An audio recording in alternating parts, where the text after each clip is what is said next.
Chapter 1 real number. तो real number को बहुत आसानी से समझा जा सकता है। रियल नंबर बहुत ही सिंपल है, बहुत ही बेसिक चैप्टर है, पहला चैप्टर जो आपको स्कोर करने में काफ़ी मदद करेगा। तो बेसिक पहले अंडरस्टैंड कर सकते हैं हम रियल नंबर के लिए, और उसके साथ साथ कॉन्सेप्ट भी, ताकि हम सीधे सीधे एक्सरसाइज में क्वेश्चन को बड़ी इजीली सॉल्व कर सकें।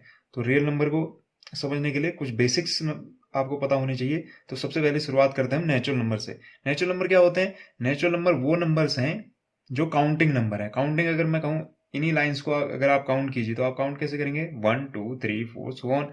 ठीक है, इसका मतलब काउंटिंग कहाँ से स्टार्ट हुई? 1 से। नेचुरली आप काउंट करोगे तो ऑटोमेटिकली 1 2 3 4 सो ऑन करोगे, तो उन्हीं नंबर्स को क्या कहा गया? Natural number. जिसको डिनोट किससे करते हैं?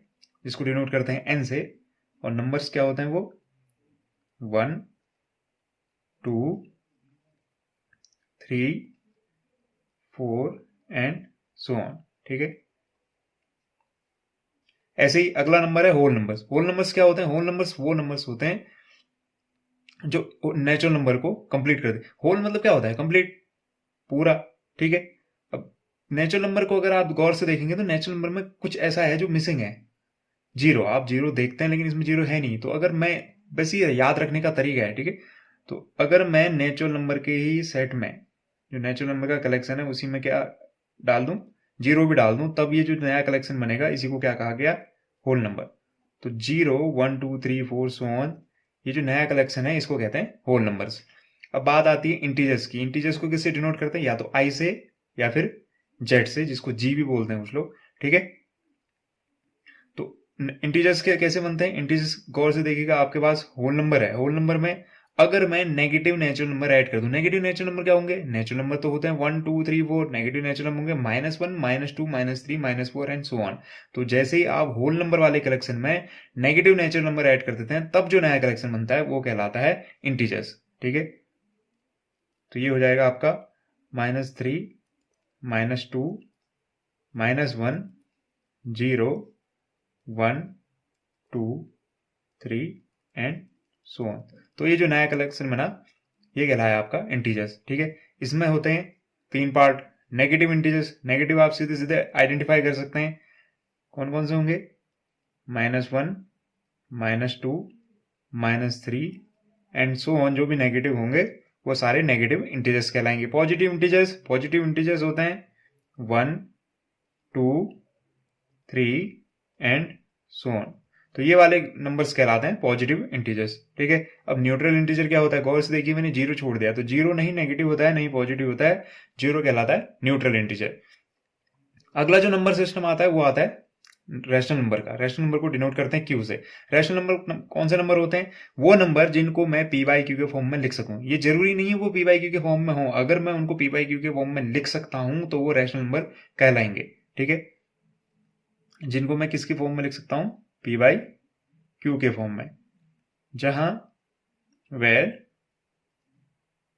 पी एंड क्यू, जहां पी और क्यू क्या है? Are integers. जहां पी और क्यू क्या है? इंटीजर्स हैं। ठीक है,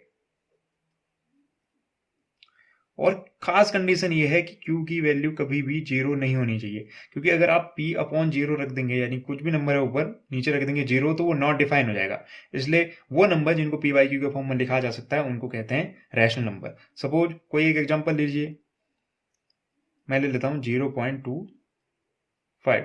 0.25 देख के तो पता नहीं चल रहा है ये पी वाई क्यू के फॉर्म में लिखा जा सकता है नहीं लिखा, लेकिन इसको लिख तो सकते हैं ना। इसको क्या लिखा जा सकता है? 1/4। ठीक है, तो इस नंबर को मैं 1/4 लिख सकता हूं। कैसे आया होगा ये? अगर जिसको जानना है वो क्या करेगा? 100 से ऊपर नीचे मल्टीप्लाई कर देगा। तो 100 से मल्टीप्लाई करोगे, ये बन जाएगा 25, नीचे आ जाएगा 100। ठीक है, 25 बन जाए 25, 25 4 जा 100, तो बन जाएगा ये 1/4। तो मैं 0.25 को 1/4 लिख सकता हूं, जो कि पी बाई क्यू की फॉर्म है। इसका मतलब ये जो 0.25 है एक रैशनल नंबर है। तो वो सारे नंबर जो पी बाई क्यू के फॉर्म में लिखे जा सकते हैं उनको कहते हैं रैशनल नंबर। ठीक है, तो उसमें इंटीजर्स भी आते हैं, होल नंबर भी आते हैं और नेचुरल नंबर। ये सारे के सारे नंबर्स रैशनल नंबर कहलाएंगे, क्योंकि इन सभी को आप पी बाई क्यू के फॉर्म में लिख सकते हैं। जैसे सपोज 3 है, 3 को क्या लिख सकते हो? 3/1। ठीक है, ऐसे ही रैशनल नंबर को डेसिमल एक्सपेंशन से कैसे पहचाने? जैसे ये रैशनल नंबर है, ठीक है, कैसे पता चलेगा? तो इसमें दो कंडीशन होती हैं, दो टाइप के डेसिमल एक्सपेंशन होते हैं किसी भी रैशनल नंबर के। एक तो जो आपको दिख रहा है 0.25, देखो 5 के बाद ये फिनिश हो गया, 5 के आगे नंबर गया नहीं, ठीक है। तो ऐसे डेसिमल एक्सपेंशन जो फिनिश हो जाते हैं यानी फिक्स नंबर होते हैं जिसमें, उसको कहते हैं टर्मिनेटिंग, ठीक है। तो उसका अच्छा खासा एग्जाम्पल है 1/4। 1/4 का जो रिजल्ट आएगा वो कितना आएगा, 0.25, ठीक है। ऐसे सेकंड केस क्या हो सकता है, non terminating repeating. Non terminating का मतलब वो फिनिश नहीं हो रहे होंगे लेकिन रिपीटिंग होंगे, यानी उसमें कुछ रिपीट हो रहा होगा।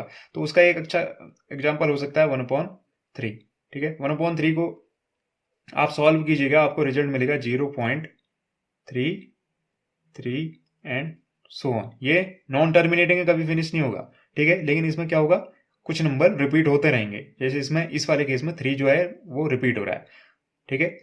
अगला नंबर है इर्रेशनल नंबर। इर्रेशनल नंबर क्या होते हैं, जैसे रैशनल नंबर था उसी का अपोजिट, ठीक है। इर्रेशनल नंबर वो नंबर होते हैं जिनको आप पी बाई क्यू के फॉर्म में नहीं लिख सकते, ठीक है। जैसे एग्जांपल है √2। √2 को आप पी बाई क्यू के फॉर्म में नहीं लिख पाएंगे। √3, √5, √4 इसलिए नहीं लिखा क्योंकि √4 की वैल्यू 2 होती है, ठीक है। पाई भी इर्रेशनल नंबर का एग्जाम्पल है जो आपने ऑलरेडी पढ़ा हुआ है क्लास 9th में, ठीक है। इसकी जो वैल्यू होती है वो 22/7 हम लिखते हैं, लेकिन ये एक्चुअल में 22/7 होती नहीं, ये अप्रोक्सीमेट वैल्यू होती है ताकि हमारे लिए कैलकुलेशन पार्ट ईजी हो जाए, ठीक है। क्योंकि पी बाई क्यू की फॉर्म तो बन रही है, अगर एग्जैक्ट वैल्यू होती तो पी बाई क्यू की फॉर्म होते ही तो सीधे रैशनल मिल जाता, लेकिन ये एक्चुअल वैल्यू नहीं होती थी, ये अप्रोक्सीमेट वैल्यू होती है। इस वजह से पाई भी क्या है, एक इर्रेशनल नंबर है, ठीक है। अब जैसे रैशनल नंबर का डेसिमल एक्सपेंशन था, तो वैसे इर्रेशनल नंबर का भी डेसिमल एक्सपेंशन कैसे देख के बता सकोगे कि कोई डेसिमल एक्सपेंशन देख के बता पाए कि वो नंबर रैशनल है या इर्रेशनल है, ठीक है। इसमें जो डेसिमल एक्सपेंशन होता है इर्रेशनल नंबर का, वो नॉन टर्मिनेटिंग तो होता ही है, साथ साथ नॉन रिपीटिंग भी होता है, जिसको रिकरिंग भी कहते हैं। तो नहीं रिपीट होगा और नहीं टर्मिनेट होगा। For example 0.210021002100 and so on, ये सीरीज चलते रह रही है, इसमें कोई भी नंबर रिपीट नहीं हो रहा। तो इस तरह के जो डेसिमल एक्सपेंशन होते हैं वो क्या होते हैं, इर्रेशनल नंबर्स होते हैं। तो जो अगला नंबर्स है वो क्या है, odd numbers and even numbers. देखिए हालांकि हैं तो बेसिक्स, लेकिन आपको अंडरस्टैंड करने के लिए काफ़ी ज़रूरी हैं अगर आप रियल नंबर चैप्टर को कम्प्लीटली समझना चाहते हैं, ठीक है। पता है तो ठीक है, आप स्किप करके आगे जा सकते हैं, ठीक है, फास्ट फॉरवर्ड करके। नहीं पता है तो आप मेरे साथ कंटिन्यू रह सकते हैं, ठीक है। ऑड नंबर्स क्या होते हैं, वो नंबर्स जो 2 से डिविजिबल हैं, यानी जो 2 के मल्टीपल्स हैं, यानी जो 2 से डिवाइड हो सकें, या फिर जिनको हम सीधे सीधे सिंपली कह सकते हैं जो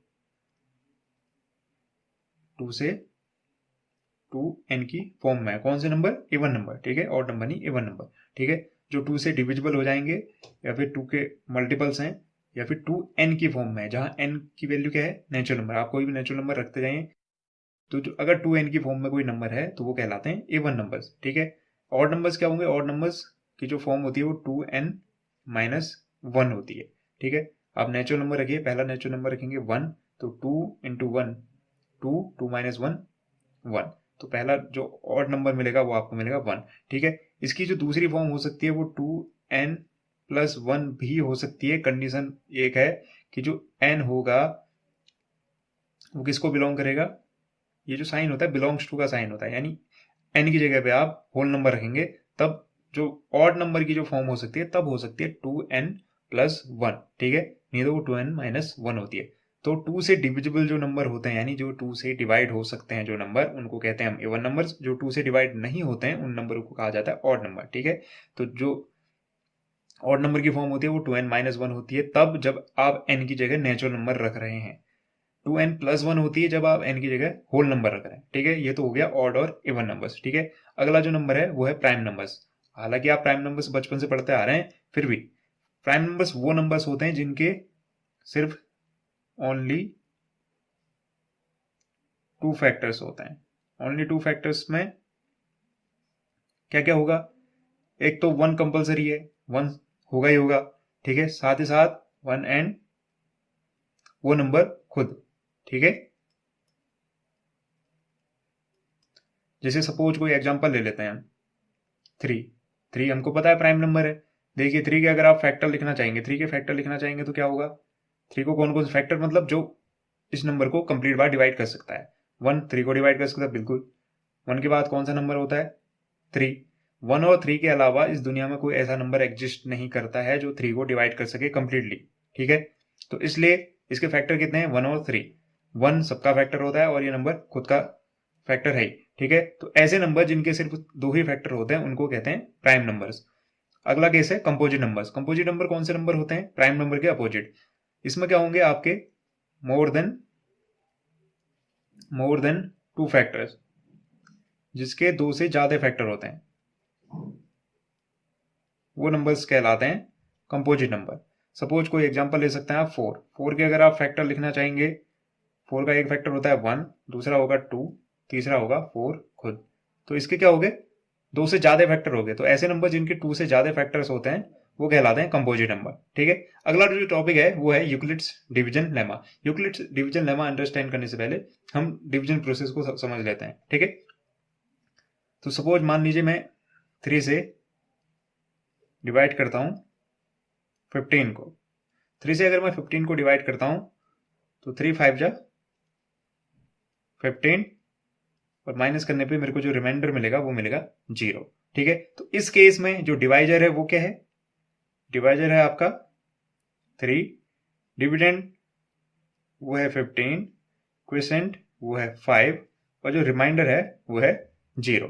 तो यूक्लिड डिवीजन लेमा क्या है? यूक्लिड डिवीजन लेमा एक्चुअल में कुछ नहीं है, बहुत ही बेसिक है, ठीक है। यूक्लिड डिवीजन लेमा का मतलब होता है एक ऐसा स्टेटमेंट जो ऑलरेडी प्रूवन है, ठीक है। प्रूवन स्टेटमेंट का इस्तेमाल करते हुए आप किसी रिजल्ट को प्रूव करते हैं, ठीक है। जैसे ये जो प्रोसेस है ये ऑलरेडी प्रूवन है। तो यूक्लिड डिवीजन लेमा में यूक्लिड ने क्या किया? यूक्लिड ने डिवीजन प्रोसेस को देखा और उसने एक कंक्लूजन निकाला कि हर डिवीजन प्रोसेस से हम ये रिजल्ट निकाल सकते हैं। डिवीजन ऑलरेडी प्रूवन स्टेटमेंट है, ठीक है। तो उसने प्रूवन स्टेटमेंट का इस्तेमाल करते हुए एक रिजल्ट दिया, इसलिए उसको यूक्लिड डिवीजन लेमा कहते हैं, ठीक है। जैसे आपने पाइथागोरस थ्योरम पढ़ी होगी, उसको थ्योरम क्यों कहते हैं? क्योंकि वो एक्चुअल में पहले कभी एग्जिस्ट करती नहीं थी। तो जो पाइथागोरस थे उन्होंने उस थ्योरम को बनाया, ठीक है।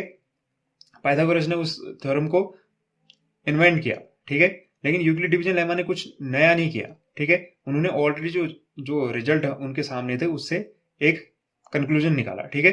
तो इसलिए इसको यूक्लिड डिवीजन लेमा कहते हैं। लेमा और थ्योरम में सिंपल सा अंतर यही है, लेमा ऑलरेडी एक प्रूवन स्टेटमेंट है, ठीक है। तो यहाँ पे आप अंडरस्टैंड कर सकते हैं कि डिवाइजर क्या है, डिविडेंड क्या है, क्वोशिएंट क्या है और रिमाइंडर क्या है, ठीक है। तो रिजल्ट क्या निकला जरा, अगर मैं एक दूसरा नंबर लेता हूं, 3 से ही डिवाइड करता हूं किसको? 16 को। 3 से अगर मैं 16 को डिवाइड करूंगा फिर भी 5 टाइम्स जाएगा, 3 5 जा 15 और माइनस करने पे रिजल्ट मिलेगा मेरे को रिमाइंडर 1। अगर फिर से 3 से ही मैं डिवाइड कर दूं किसको? 17 को, अगला टर्म, तो मुझे फिर से 5 टाइम्स 15 और रिमाइंडर मिलेगा 2।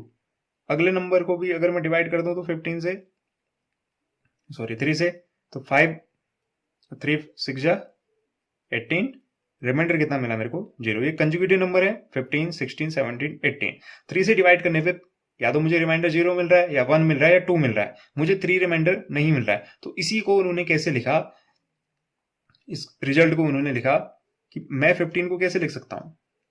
आप क्या लिख सकते हो? आप लिख सकते हो 15 इज इक्वल टू, 15 किसके इक्वल होगा? 3 मल्टीप्लाई बाई 5 प्लस 0, इस वाले केस में।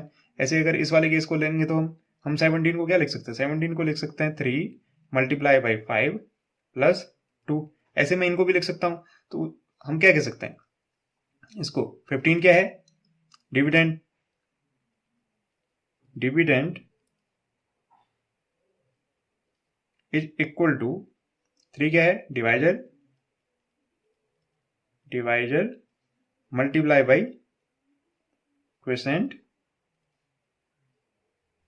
Plus remainder. ये हम ऑलरेडी जानते हैं, ठीक है, रिमाइंडर, ठीक है।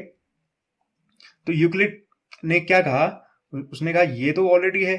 उसने एक जो कंक्लूजन निकाला वो निकाला रिमाइंडर के बेस पे, ठीक है। आप रिमाइंडर को अगर ध्यान दें, अगर डिवाइजर 3 है तो आपको रिमाइंडर क्या मिल रहा है? 0 1 2 3 नहीं मिल रहा है। अगर आप 3 से डिवाइड कर रहे हैं तो जो रिमाइंडर होगा वो हमेशा 3 से छोटा होगा। तो उसने रिमाइंडर के केस में क्या कहा? उसने कहा रिमाइंडर हमेशा, अगर मैं रिमाइंडर को किससे डिनोट करता हूं? आर से। इसी की अगर मैं जनरल फॉर्म बनाऊं, सपोज एक नंबर है ए जो ग्रेटर है किससे, बी से। तो मैं बी से डिवाइड करता हूं ए को, जिसमें मेरा क्वेश्चन आता है क्यू, और माइनस करने पे मेरा रिमाइंडर आता है आर। तो इस रिजल्ट में वो ये कहते हैं कि जो रिमाइंडर है उसकी वैल्यू हमेशा किससे छोटी होगी, बी से। जैसे इस वाले केस में जो आर की वैल्यू है हमेशा 3 से छोटी दिख रही है, देखो या तो 2 आ रही है, या 1 आ रही है, या 0 आ रही है, यानी 3 से छोटी होगी। लेकिन किससे बड़ी होगी, 0 और के इक्वल होगी या 0 से बड़ी होगी। यानी जो रिमाइंडर की वैल्यू होगी 3 के केस में, अगर डिवाइजर 3 है तो 3 और 0 के बीच में लाई करेगी। इसी को जनरल फॉर्म में उन्होंने क्या लिखा, अगर दो नंबर हैं ए और बी, अगर आप ए ग्रेटर है बी से अगर आप ए को डिवाइड करते हैं, अगर क्वेश्चन क्यू है और रिमाइंडर आर है, तो जो आर की वैल्यू है वो बी से छोटी और 0 या 0 से बड़ी होगी। इसी को जनरल फॉर्म में उन्होंने कुछ ऐसे लिखा, जिसको बाद में यूक्लिड डिवीजन लेमा कहा गया। तो वो स्टेटमेंट क्या था, डिविडेंड क्या है इस केस में, डिविडेंड क्या है, ए इक्वल टू डिवाइजर है, किससे डिवाइड कर रहे हैं हम, बी से, बी इनटू क्वेश्चन है हमारा क्यू प्लस रिमाइंडर है हमारा आर। साथ ही साथ ये कंडीशन कि आर की जो वैल्यू होगी वो हमेशा बी से छोटी और 0 के इक्वल या 0 से बड़ी होगी। इस रिजल्ट को कहा गया यूक्लिड डिवीजन लेमा। अगला जो टॉपिक है वो है Euclid division algorithm. Euclid division lemma और यूक्लिड डिवीजन एल्गोरिथम में कंफ्यूजन कोई होने की जरूरत नहीं है। देखो एल्गोरिथम क्या होती है, अगर आप ये समझ जाएंगे तो आपको कंफ्यूजन नहीं होगी। एल्गोरिथम में होता क्या है, एल्गोरिथम कुछ नहीं है, स्टेप बाय स्टेप प्रोसेस को, ताकि आपको एक रिजल्ट मिल सके, स्टेप बाय स्टेप प्रोसेस जिसमें हम कोई सर्टेन रूल लगा के स्टेप बाय स्टेप प्रोसेस करते हैं, उसको ही कहा गया एल्गोरिथम। अब इसका नाम है यूक्लिड डिवीजन एल्गोरिथम, इसका मतलब इसमें कहीं ना कहीं यूक्लिड डिवीजन लेमा का इस्तेमाल होगा। तो आप इसमें यूक्लिड डिवीजन लेमा को स्टेप बाय स्टेप लगाते रहते हैं, तब तक लगाते हैं जब तक कि आपको रिजल्ट नहीं मिलता। तो यूक्लिड डिवीजन एल्गोरिथम का इस्तेमाल क्यों होता है, यूक्लिड डिवीजन एल्गोरिथम का इस्तेमाल दो नंबर के एचसीएफ को ढूंढने के लिए किया जाता है। ठीक है, यूक्लिड डिवीजन लेमा लगाएंगे और स्टेप बाय स्टेप करते रहेंगे जब तक कि हमको जो रिजल्ट चाहिए एचसीएफ वो मिल ना जाए। ठीक है, सपोज इसको हम अंडरस्टैंड करने के लिए दो नंबर ले लेते हैं। पहला नंबर है 15 और दूसरा नंबर है 24। ये दो नंबर है। ठीक है, इन दोनों का क्या ढूंढना है, मेरे को एचसीएफ ढूंढना है। तो मैं क्या करूंगा, यूक्लिड डिवीजन एल्गोरिथम का इस्तेमाल करूंगा। यूक्लिड डिवीजन एल्गोरिथम क्या कहती है, वो ये कहती है जो नंबर बड़ा है, यहां कौन सा बड़ा है, 24 इज ग्रेटर देन 15। ठीक है, 24 15 से बड़ा है, तो क्या करो, 24 को डिवाइड करो 15 से। ठीक है, 24 को 15 से डिवाइड करो। डिवीजन लेमा में हम ये करते थे, 15 से 15 बन जा 15 माइनस करेंगे, रिजल्ट कितना आएगा 9। तो इसको यूक्लिड डिवीजन लेमा में कैसे लिखा जा सकता है, 24 is equal to 15 divided question 1 remainder 9। तो यूक्लिड डिवीजन एल्गोरिथम क्या कहती है, वो ये कहती है जिस स्टेप में आपको रिमाइंडर 0 मिल जाए, उसी स्टेप का जो डिवाइजर होगा वो क्या होता है, एचसीएफ होता है। क्योंकि हमको रिमाइंडर 0 नहीं मिला, इसलिए हम इस प्रोसेस को आगे कंटिन्यू करेंगे। तो इस प्रोसेस में होगा क्या, अगले स्टेप में जो 15 है वो डिविडेंड की जगह ले लेगा, और जो 9 है वो बन जाएगा डिवाइजर। यानी ये बन जाएगा 15 इक्वल टू, अब आपको क्या करना होगा, 9 से 15 को डिवाइड करना होगा, 9 से 15 को डिवाइड करना होगा। तो 9 बन जा 9 माइनस करेंगे, रिजल्ट मिलेगा 6। तो हम क्या लिख सकते हैं, 15 equal to 9 multiply by 1 plus 6। क्योंकि इस स्टेप में भी हमको रिमाइंडर 6 मिला है, यानी 0 नहीं है, तो इस केस में हमको फिर से अगला स्टेप यूज करना पड़ेगा। फिर से अगले स्टेप में 9 बन जाएगा डिविडेंड और 6 बन जाएगा डिवाइजर। यानी हमको 6 से 9 को डिवाइड करना है, 6 से 9 को डिवाइड करेंगे तो 6 बन जा 6, रिमाइंडर आया हमारा 3। तो 6 मल्टीप्लाई बाई 1 प्लस 3। क्योंकि इस स्टेप में भी हमको रिमाइंडर से 0 नहीं मिल रहा है, तो हमको फिर से अगले स्टेप की तरफ जाना होगा। तो अगले स्टेप में 6 बन जाएगा डिविडेंड, 3 बन जाएगा डिवाइजर। 6 इक्वल टू 3 तो सीधे सीधे कर सकते हैं, चाहो तो इधर करके देख लेते हैं। 3 से हमको किसको डिवाइड करना है, 6 को। 3 2 जा 6, रिमाइंडर हमारा 0। 3 2 टाइम्स रिमाइंडर आया 0। ठीक है, ये वो लास्ट स्टेप है जिसमें हमको रिमाइंडर मिल गया 0। तो इस स्टेप का, लास्ट स्टेप का जो डिवाइजर था वही क्या होगा, हमारा HCF होगा। तो डिवाइजर क्या है, 3, तो हम कहेंगे HCF ऑफ किस किस का, 15 एंड 24 इज इक्वल टू 3। 15 और 24 का जो HCF होगा वो होगा 3। ठीक है, तो आप इन बेसिक कॉन्सेप्ट से एक्सरसाइज 1.1 को इजिली सॉल्व कर सकते हैं।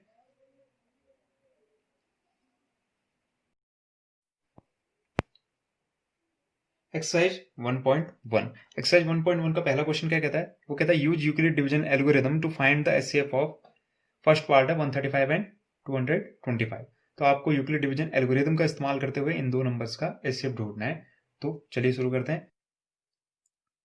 तो यहां दिख रहा है हमें 225 एज ग्रेटर देन 135। तो हम क्या करेंगे, अगर 225 135 से ग्रेटर है तो 135 से हम 225 को डिवाइड करेंगे।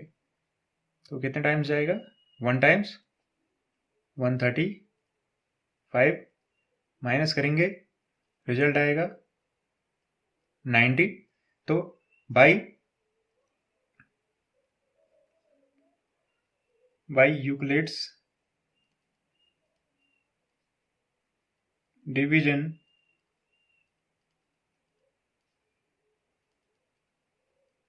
एल्गोरिथम हम क्या लिख सकते हैं, हम लिख सकते हैं 225 is equal to 135 multiply by question है 1 और रिमाइंडर आया हमारा 90। क्योंकि रिमाइंडर अभी भी हमारा 0 नहीं आया है, HCF ढूंढने की प्रोसेस में रिमाइंडर 0 आना चाहिए, तो हमको इसको फर्दर आगे ले जाना होगा। अब हम क्या करेंगे, अब हम 90 से 135 को डिवाइड करेंगे, 90 से डिवाइड करेंगे 135 को। ठीक है, 9 2 जा 18 होता है, इसका मतलब हमको 1 टाइम्स देना पड़ेगा। 90 बन जा 90, माइनस करेंगे, ये आएगा आपका 45। तो इसका मतलब हम क्या लिख सकते हैं, हम लिख सकते हैं 135 is equal to 90 multiply by 1 और रिमाइंडर आया हमारा 45। क्योंकि रिमाइंडर अभी भी 0 नहीं आया, इसका मतलब हमको अगले स्टेप में फिर से 45 से किसको डिवाइड करना पड़ेगा, 45 से हमको डिवाइड करना पड़ेगा 90 को। 45 2 जा 90 होता है, माइनस करेंगे, रिमाइंडर आएगा हमारा 0। इसका मतलब हम 90 को क्या लिख सकते हैं, हम 90 को लिख सकते हैं 90 equal to 45 multiply by 2, remainder आया हमारा 0। क्योंकि इस स्टेप में हमको रिमाइंडर 0 मिला है, इसका मतलब इस स्टेप का जो डिवाइजर है वही क्या है, इन दोनों नंबरों का HCF है। ठीक है, इसलिए हम लिख सकते हैं HCF of 225 and 135 is equal to कितना हो जाएगा, 45।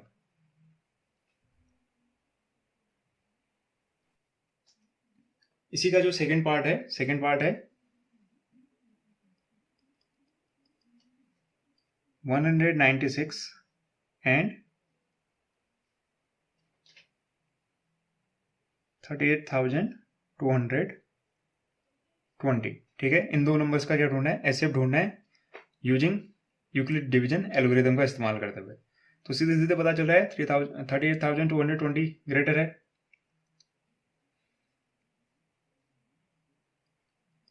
Since 38,220 is greater than 196। तो सीधे सीधे हम लिख देंगे बाई यूक्लिड्स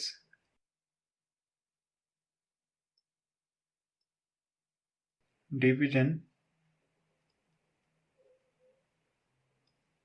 एल्गोरिथम क्या करेंगे, हम छोटे नंबर से बड़े नंबर को डिवाइड कर देंगे। यानी हमको करना है 196 से डिवाइड 38,220 को। ठीक है, चलिए करते हैं।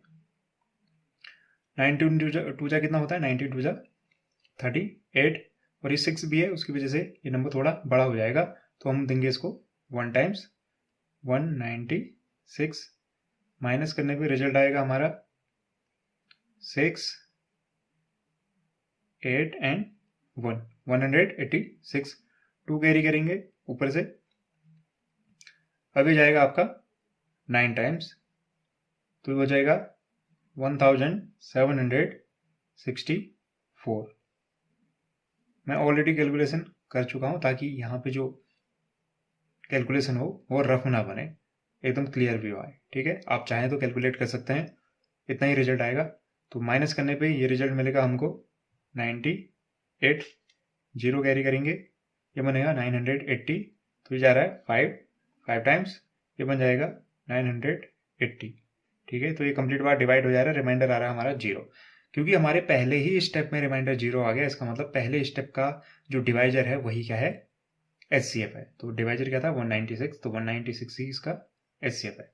तो हम लिख देंगे बाई यूक्लिड डिवीजन एल्गोरिथम, हमने क्या लिखा, 38,220 को इक्वल लिखा 196, तो डिवाइजर था, कोफिशिएंट क्या था, sorry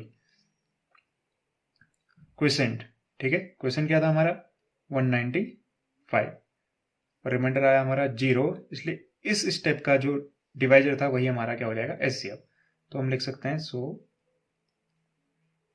HCF of 38,220 and 196 is equal to 196। इन दोनों का HCF कितना होगा, 196। इसी का थर्ड पार्ट है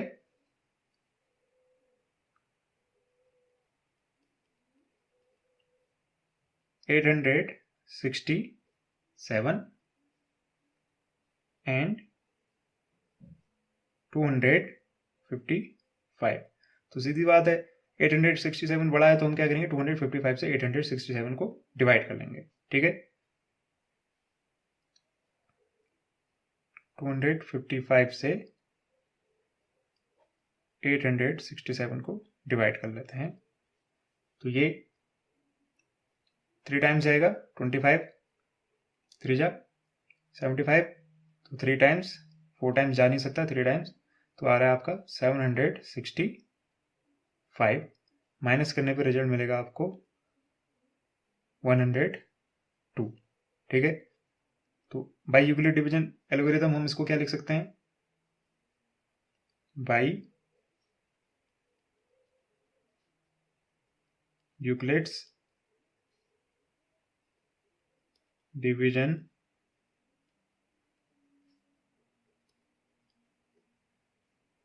एल्गोरिथम, मैं इसको लिख सकता हूं 867 is equal to 255 multiply by हमारा जो क्वेश्चन था वो था 3, जो रिमाइंडर आया वो आया 102। क्योंकि रिमाइंडर पहले स्टेप में 0 नहीं आया, तो हम उसको नेक्स्ट स्टेप में ले जाएंगे, यानी अब हमारा जो डिविडेंड बन जाएगा वो बनेगा 255, जो डिवाइजर होगा वो होगा 102।